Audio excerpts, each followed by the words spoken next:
Well, hello there, you beautiful and amazing people. I'm some guy called Aaron, and welcome to the channel. So, I had a interesting situation yesterday uh, in my class with a fellow student, and he came up with this crazy idea that we should have mass censorship on everyone's freedom of speech because people might be offended by something that they say. And I vehemently disagreed with this. We had a big debate that lasted about an hour.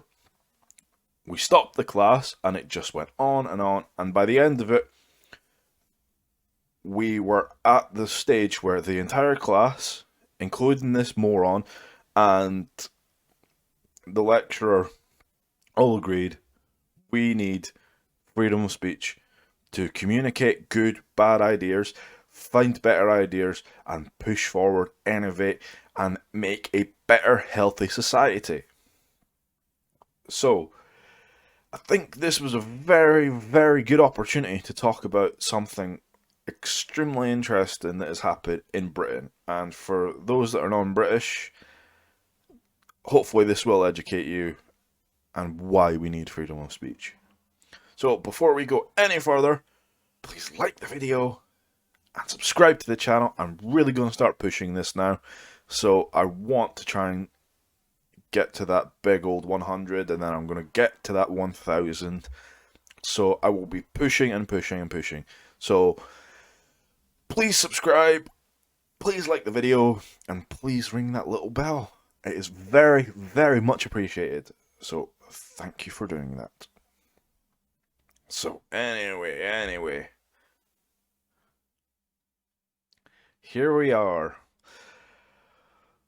Britons reveal which views they are afraid to express. Most Britons are sometimes afraid to express their political or social views for fear of negative responses. 2/3 are still unaware what the phrase cancel culture means. A new poll from YouGov has revealed. Now, first of all, YouGov, for those that are unaware, these are a body that does a surveys, and they are slightly cherry picked. So all these statistics, take it with a pinch of salt. What these guys usually do is they go into universities, ask a few university students, and that's that. Because we all know how universities are nowadays. So, I would vehemently disagree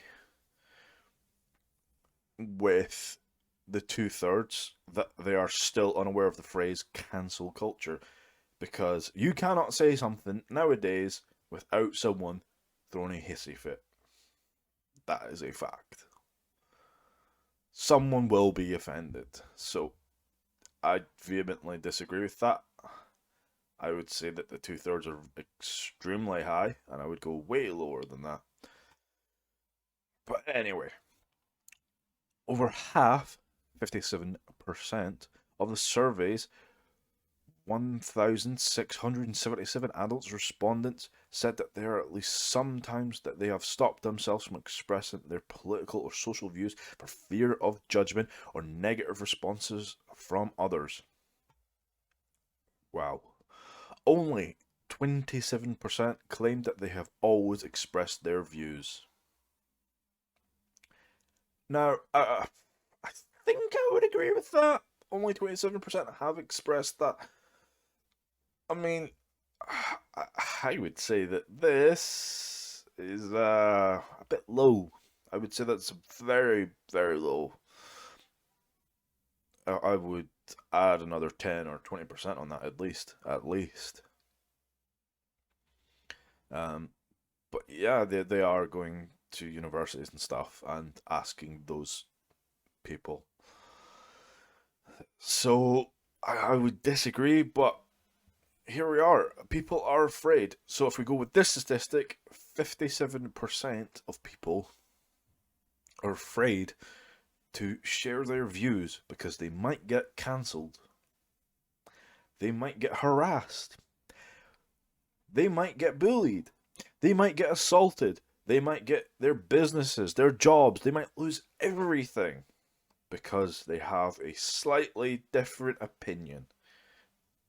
Now, I think the J.K. Rowling thing is very interesting, where she agrees with 99.9% of what people think, but that 0.01%, she's like, they cancel her. They go, oh, she's crazy. She's this. She's that. It just shows you.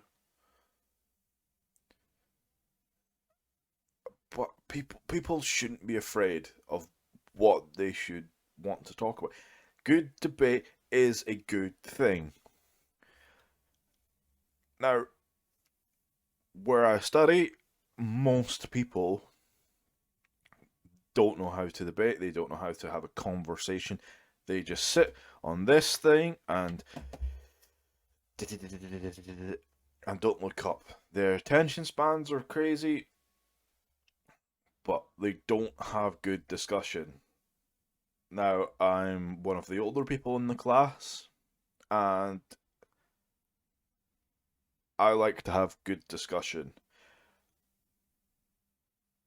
And people don't know how to talk. People don't know how to do it. And now we're at a stage where people are afraid, and they have reasons to be afraid. Now, for those that are unaware of the laws in Britain, we have a thing called the Communications Act of 2003, and it looks at Section 126. In Section 126, you can be prosecuted for saying something on the internet, for making a video. I could be prosecuted for making this video because I'm against censorship. Yes.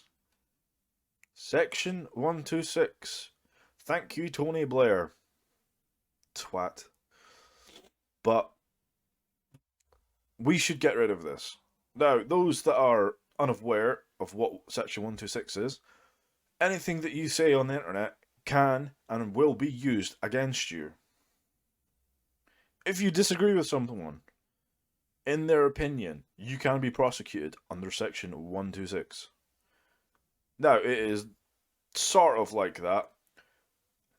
There's somewhat nuances depending on what you say and what you're disagreeing with, but you can be prosecuted. Now, for those that don't know, I think the best example is Count Dankula. Count Dankula, for those that don't know, is a Scottish YouTuber, comedian, commentator, and he made a joke about, what must have been about 5 years ago. He hated his girlfriend's dog and wanted her to get annoyed at him as a joke, and he turned her dog into a, how shall we say this without getting censored on YouTube? Mid 20th century German bad guy pug. So this pug was a mid 20th century bad guy, and he got arrested under Section 126 of the Communications Act, and he was looking at a healthy jail sentence for a joke. A joke. Yes. But anyway, he ended up, after people got on top of it and were like, this is stupid, this is insane, why are you arresting a man for a joke? He ended up with a fine and didn't pay it, and no one's ever got back to him yet. He even turned himself in, and they still wouldn't take the fine. So he has lived his life as normal. But he should not have to pay that fine for a fucking joke. A joke. So we have to get rid of Section 126 of the Communications Act. We have to get rid of this, because you have to be able to speak your mind to have a civil society and talk about good and bad ideas. And at the moment, we are mostly online. So if you cannot say things online, what is the point?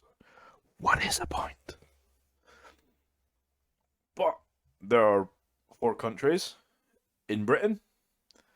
We have England, we have Northern Ireland, we have Wales, and lovely, lovely Scotland. And in Scotland, we have the Hate Crime and Public Order Bill. This is insanely bad. You cannot insult a person if a person has deemed you to have attacked them because they're gay and you didn't know they were gay. You will be prosecuted. It's all down to interpretation from the judge. No context. Context in this law does not matter. And for those that are also unaware, you can also be prosecuted if you say to your wife, your husband, your father, your mother, in your own home, you can go to jail. You can be prosecuted in your own home for what you say in your own home in Scotland. There is also a bill that is still going through at the moment. I don't think it has been passed, but the police Scotland have asked if they can get access to an Alexa type device so they can listen to all your conversations in your home. That is what the government is doing. Yes. Now, what this hate crime bill covers is this is just a small little bit of it. But I would like to say a slight caveat to this, and a slight caveat to this. The only one that this does not cover is straight white males. Yes. So, it's not a good thing. It is not a good thing to have censorship in your home. And I'm going to use this stereotypical type stuff. This is China, this is 1984, Fahrenheit 451, Brave New World, North Korea, mass censorship. This is terrible.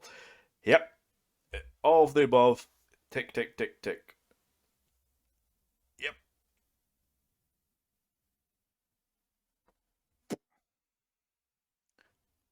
Yep. Now, this is usually what happens when we go so far socialist, so far to that the communism side starts coming out. This always happens through history. We know this, we have the books, the record, the people that are still alive that have had to deal with this. I've had to deal with this before. I've lived in communist countries, I've had to deal with that. So, yeah. Here we go.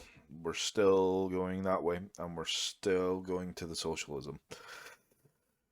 It's not a good thing. We need to have dialogue, we need to have civil society. We've seen what happened in Canada, Norway, Sweden, Germany, all in this last year. France is now doing it as well. It is not a good thing. We need to have civil discourse. And like Jordan Peterson said, this will only lead to one place, and it's not good for a society. Jordan Peterson was right. Again. Gad Saad was right. Again. Brett Weinstein was right again. Fuck it, let's throw Joe Rogan in there. Ben Shapiro. All these people said If we have censorship, this will only go one way. And here we are. So thank you for watching. If you've made it this far, I really do appreciate it. So please like, comment, and subscribe. Thank you, thank you, thank you. Share the video around, and I hope this really did educate you. It's terrifying, but let's hope it gets better. Let's hope people can talk. Thank you.